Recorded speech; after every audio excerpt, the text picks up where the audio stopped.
Rain poured over the cracked roof as Ethan Turner stood inside the old house his father had left him. The will had just been read that morning, and his world had changed in a single hour. His older brother, Marcus, walked out of the lawyer's office with a triumphant smile and the ownership papers of Turner Industries, their late father's company worth millions. Ethan walked out with a rusty set of house keys and a thin envelope. Everyone in the room had looked at him with quiet pity, but Marcus had been unable to hide his grin.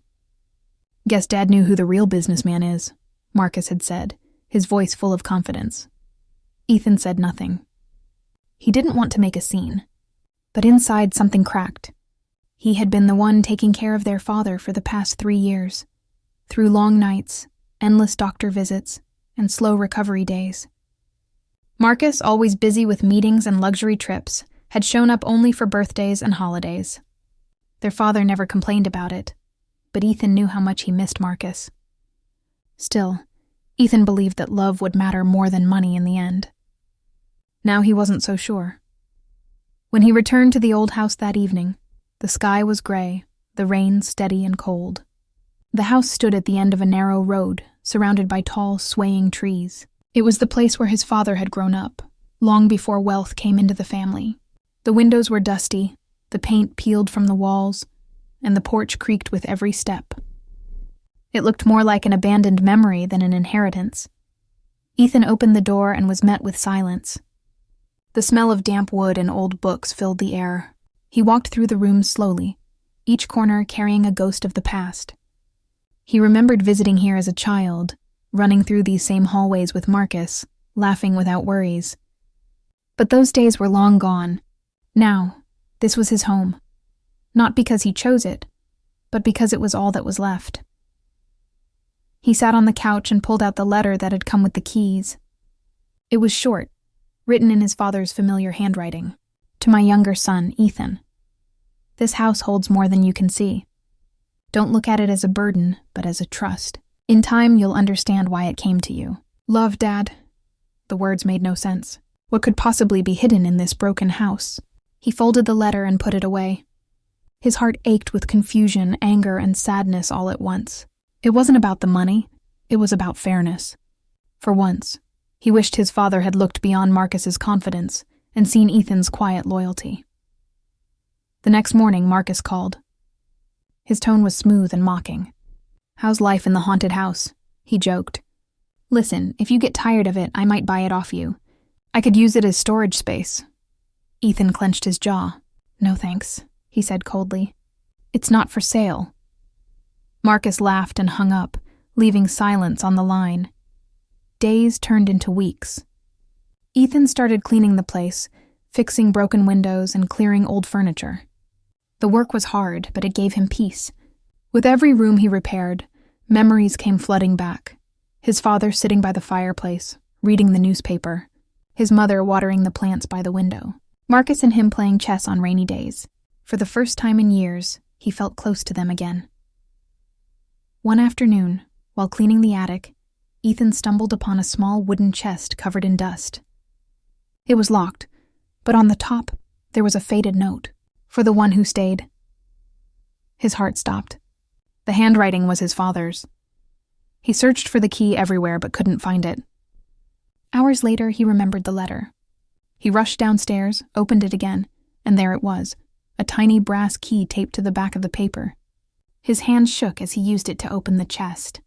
Inside, wrapped in an old cloth, was another envelope and a few photographs. The pictures showed his father as a young man, standing in front of this same house, smiling proudly beside a sign that read Turner Construction, 1985. Ethan frowned. Turner Construction? His father had always said the company started as Turner Industries, but here was proof that it began with this house. He opened the envelope. It contained a handwritten note and a small map of the property. The note read, "Ethan, everything began here. What's broken can be rebuilt. Follow your heart, and the house will reveal what truly matters." He stared at the map. It showed the house, the garden, and something marked with an X near the old shed behind the property. Curiosity pushed away his sadness. That night, under a dim flashlight, he went outside. The wind howled. The rain had started again, and the ground was soft beneath his boots. He reached the shed, a small, nearly collapsed structure at the edge of the yard. Inside were piles of old tools, broken furniture, and rusted boxes. He followed the map carefully, measuring steps until he reached the spot marked X. He dug into the ground, and within minutes, the shovel hit something solid. He uncovered a small iron box, heavy and cold.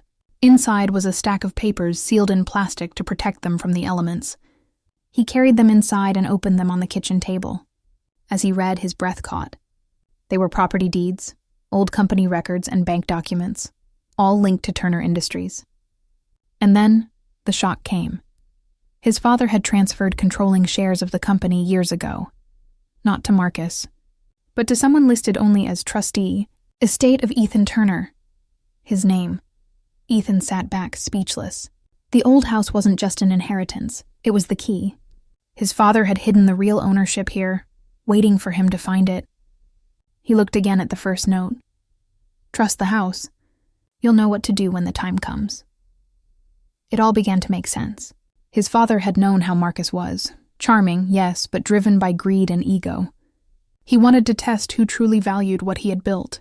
Marcus got the spotlight, the office, and the applause. Ethan got the quiet truth, the foundation of everything. He stared out the window at the storm. Part of him wanted to call Marcus immediately, to tell him everything, to see his proud smile fall away. Another part of him hesitated. What would revenge give him? Maybe his father had planned this not for payback, but to teach both sons a lesson. Still, the thought of Marcus laughing at him, thinking he had won, burned deep inside. Ethan took a deep breath and made a decision. He would wait. He would gather every piece of evidence, meet with the family lawyer, and confirm what this meant. Marcus thought the story was over, but Ethan now held the ending. And when the truth came out, his brother would finally understand who their father truly trusted. As midnight came, Ethan sat by the old fireplace. The flames flickered, casting shadows across the room. For the first time since the funeral, he didn't feel like a failure. He felt purpose, calm, steady, powerful purpose. His father had given him something far more valuable than money, a chance to rise quietly and prove that loyalty and patience still mattered. Outside, the storm began to fade. Inside, the air felt lighter, as if the old house itself had taken a deep breath. Ethan folded the documents carefully, placed them back into the chest, and whispered, "Thank you, Dad." He didn't know what would come next, but he knew this. The next time Marcus mocked him, things would be different. Very different. And the day that the lawyer spoke, the world that Marcus had built on pride and arrogance would finally start to crumble. Ethan smiled faintly. The house creaked, the rain slowed, and in the quiet, he could almost hear his father's voice again, patient, calm, and certain, as if whispering, "Now, my son, you're ready." Weeks passed since Ethan had found the hidden box under the old shed. The discovery still haunted him, not because he didn't believe it, but because it changed everything. He had gone from being the forgotten son with a crumbling house to the hidden heir of his father's entire company. Yet he said nothing to Marcus. He wasn't ready. The truth felt powerful, but heavy, like holding fire in his hands. One wrong move, and everything could burn. Marcus, meanwhile, was everywhere, on business covers, in interviews, and on billboards across the city. He looked like the perfect image of success. He often called Ethan just to brag. "You should see the new office, little brother." "Dad would be proud," he said with that same smug tone. Ethan only replied with a calm, "That's good," even when anger pressed against his chest. He wanted to shout that their father had trusted him, not Marcus. But he stayed silent, remembering his father's note. "You'll know what to do when the time comes." Instead of rushing, Ethan focused on the house. He worked every day repairing walls, painting, fixing leaks, and restoring the broken pieces one by one. As the house began to look alive again, he started to feel a strange strength inside him. The same strength he imagined that had built Turner Industries from nothing decades ago. His father had started in this house, not in a shiny office, but with sweat and patience. And now, Ethan felt that same fire guiding him. One day, while organizing the old study, he found a stack of ledgers hidden behind the bookshelf. They weren't ordinary books. They were detailed business records dating back 30 years, showing how his father had moved company assets quietly, securing them under different names. Every move was careful, deliberate, like a chess player setting up a final move long before the game ended. Ethan realized something important. His father hadn't just built wealth. He had built a legacy meant to protect itself from greed. That night, Ethan couldn't sleep. He sat at the desk, the ledgers spread out in front of him, the sound of rain tapping against the windows. His thoughts raced. Why had his father hidden these from Marcus? The answer was clear. Because Marcus cared more about power than purpose. He always had. When their father was alive, Marcus only cared about expanding the business, not maintaining it. He made risky deals, pushed employees too hard, and argued constantly with their father about cutting costs. Ethan remembered the last fight between them. His father shouting, "You can't build something worth keeping if you only care about profit." Marcus had stormed out that day. He didn't come back until the funeral. Ethan now saw how all the pieces fit together. His father had trusted him to protect the foundation, not the fame. That realization brought a strange mix of pride and sorrow. He missed his father more than ever. He wished he could ask him what to do next. But deep down, he already knew. His father had left him the truth, and truth had power. The next morning, Ethan decided it was time to act. He took the documents to Mr. Coleman, the family lawyer, a man who had served their father for over 20 years. The old lawyer listened silently as Ethan placed the papers on his desk. When Ethan finished explaining, Mr. Coleman leaned back in his chair and took a deep breath. "Ethan," he said slowly, "I've been waiting for this moment. Your father told me you'd find the truth one day." Ethan's eyes widened. "He told you?" Coleman nodded. "He left clear instructions. Once you came forward, I was to verify everything and arrange a final meeting between you and Marcus. Your father wanted the truth revealed only when you were ready to carry the weight of it." Ethan exhaled slowly. "Then it's time," he said. "I'm ready." Coleman studied him carefully. "Are you sure? Once this begins, there's no turning back. Your brother will be humiliated, maybe even ruined. Your father wanted justice, not vengeance. You have to decide which one you want." Ethan didn't answer right away. He looked out the window, watching cars move through the city below. His heart was heavy, torn between anger and mercy. He remembered all the nights Marcus had mocked him, all the times he had felt small and invisible. Part of him wanted to see Marcus fall, but another part, the part his father had nurtured, whispered for restraint. When he left the lawyer's office, he walked for hours through the rain, trying to quiet his thoughts. He passed a construction site and watched the workers laying bricks, building something strong from the ground up. His father used to say, "You can't rebuild a house by destroying its foundation." The words echoed in his head. Maybe the same was true for family. Back at the house, Ethan spent the next few days in silence. He reread his father's letters, the business ledgers, and the documents that proved everything. He knew what he had to do. Not just expose Marcus, but teach him. The company wasn't about control. It was about integrity. His father had left it to him not to win a war, but to end one. But the human heart doesn't let go of pain easily. Every time Ethan saw Marcus on television smiling for the cameras, that quiet rage returned. The thought of how easily his brother had taken credit for everything made him sick. He remembered the mocking tone, the smirk, the dismissal. His patience began to crack. Late one night, he picked up the phone and almost called Marcus to tell him the truth, to throw it in his face. But just before he pressed the number, he stopped. His father's last line returned to him again. "You'll know what to do when the time comes." That time hadn't come yet. It had to be done right, calmly, decisively, with purpose. A week later, Mr. Coleman called. "Everything's ready," he said. "The documents are verified. I've scheduled a meeting with your brother for next Friday. He believes it's about finalizing the estate's closure. He doesn't know what's coming." Ethan hung up and sat in silence for a long moment. The rain outside had stopped, replaced by soft sunlight slipping through the windows. He looked around the house, now mostly restored. Clean walls, polished floors, the scent of wood and new paint filling the air. It wasn't just a house anymore. It was a symbol of patience, of truth hidden beneath what others called broken. As the days counted down to the meeting, Ethan's emotions shifted between calm and turmoil. He wasn't afraid, but he wasn't proud either. He spent the final evening before the meeting sitting by the fireplace, holding his father's photo. "I'll do what's right," he whispered, "for both of us." The morning of the meeting arrived with clear skies. Ethan dressed simply, in a suit his father had once given him, and drove to the law office. The city looked different that day, quieter, slower, as if holding its breath. He felt a strange stillness inside him. Whatever happened next would change everything. Not just for him, but for Marcus too. As he entered the building, he saw Marcus waiting in the lobby, confident as ever, scrolling through his phone. "Hey, little brother," Marcus said with a smirk. "Here to talk about selling that old house yet?" Ethan gave a small, calm smile. "Not quite," he replied. They walked together into the lawyer's office.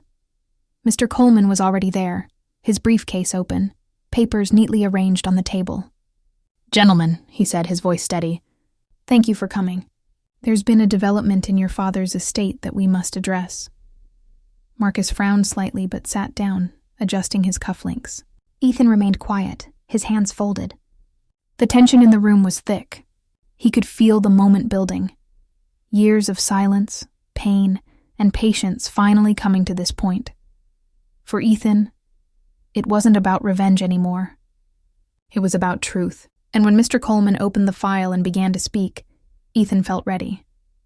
Ready to face the man who had mocked him, ready to show the strength his father had always seen in him, and ready to finally bring light to what had been hidden in the shadows for too long. He glanced once at Marcus, who looked calm, unaware of what was about to hit him, and in that instant, Ethan felt a quiet peace settle in his chest. He wasn't here to destroy his brother. He was here to reveal the truth and let it do the rest. What began as betrayal was about to turn into revelation. And this time, Ethan wasn't the broken one. He was the one who stayed, the one who waited, and now, the one who was ready.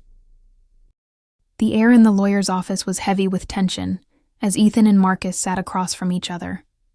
Marcus leaned back casually, confident and unaware, while Ethan sat still, calm but alert. Mr. Coleman adjusted his glasses, opened a thick folder and said, "Gentlemen, your father's estate wasn't fully closed. There's one final clause we must address." Marcus frowned. "Final clause?" "The estate was already settled. I got the company and my brother got the house. What else is there?" Coleman nodded patiently. "That's what we all believed. But your father left additional instructions to be revealed only when certain conditions were met. And those conditions have now been fulfilled." Marcus's confident expression wavered. Ethan said nothing, just watched. Coleman continued, his tone steady and professional. "Your father left Turner Industries under a special trust, one that depended on loyalty and contribution. The controlling shares were transferred to the son who demonstrated care, responsibility, and integrity over time. Based on evidence now presented, that son is Ethan Turner." For a moment, silence filled the room. Marcus blinked, his jaw tightening. "That's ridiculous," he said, forcing a laugh. "I've been running the company. Everyone knows it's mine." Coleman slid the documents across the table. "Legally, it never was. Your father held majority control through hidden shares. They were secured in trust, and Ethan, as the designated beneficiary, now owns them."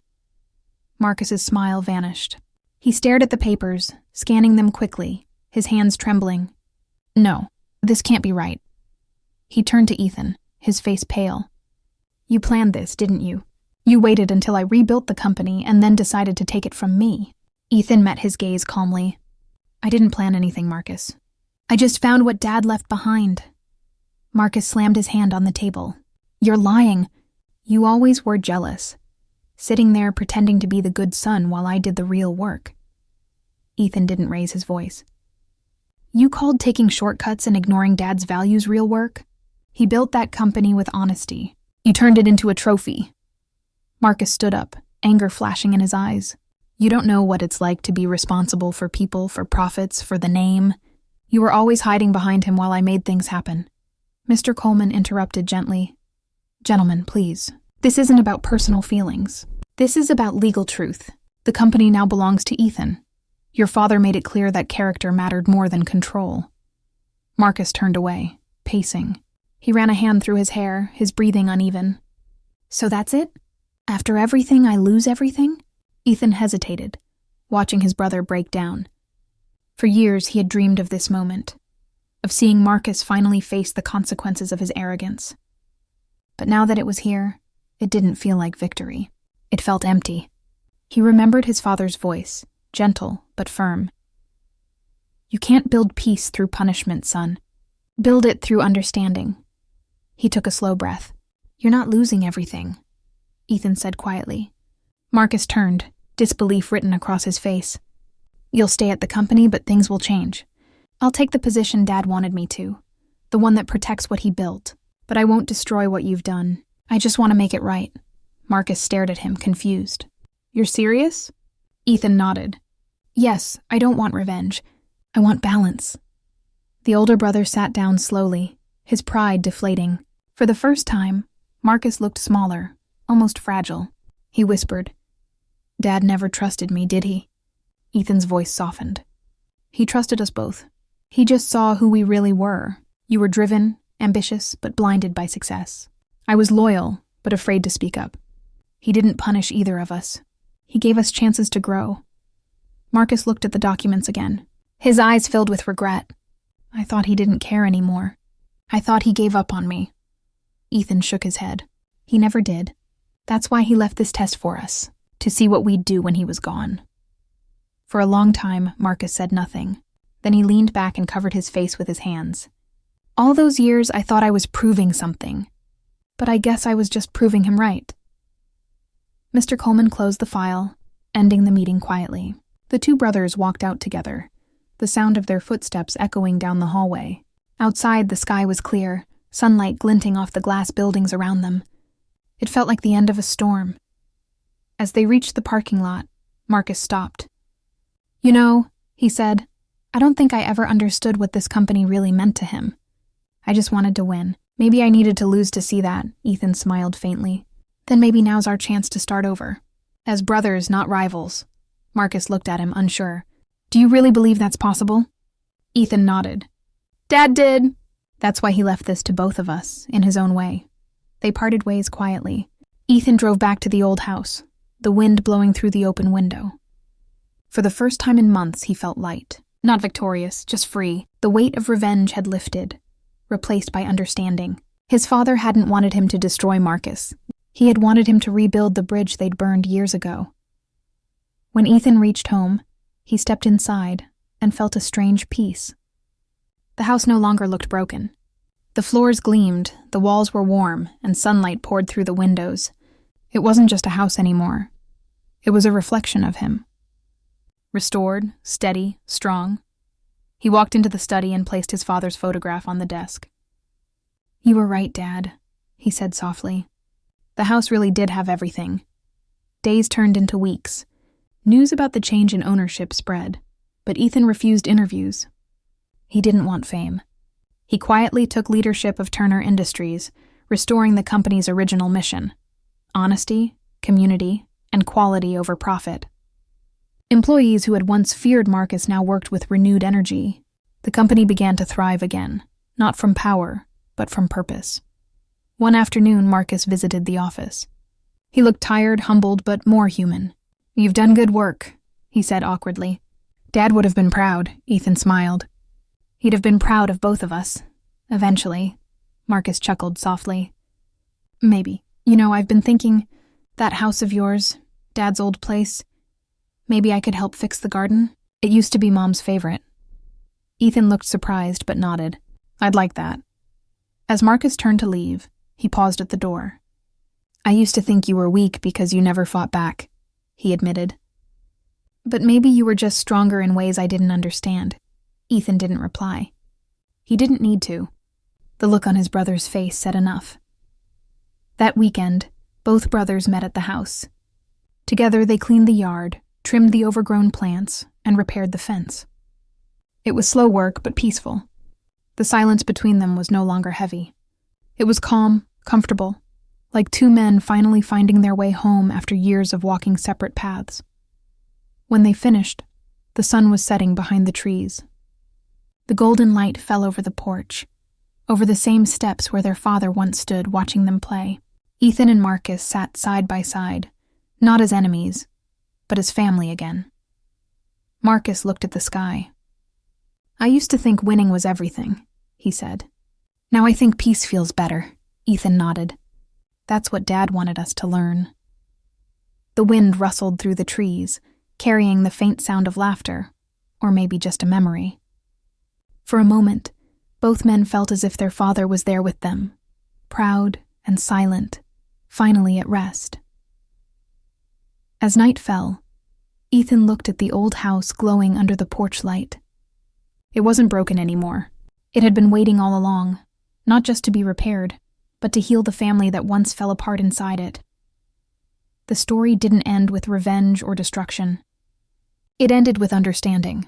Ethan realized that true victory wasn't proving his brother wrong. It was proving his father right. And in that quiet, golden evening, as the world grew still, Ethan finally whispered what he had known all along. "You were the one who stayed." He smiled, not out of pride, but out of peace. The old house stood behind him, strong and alive, holding memories of pain, forgiveness, and love, the kind of inheritance no money could ever buy.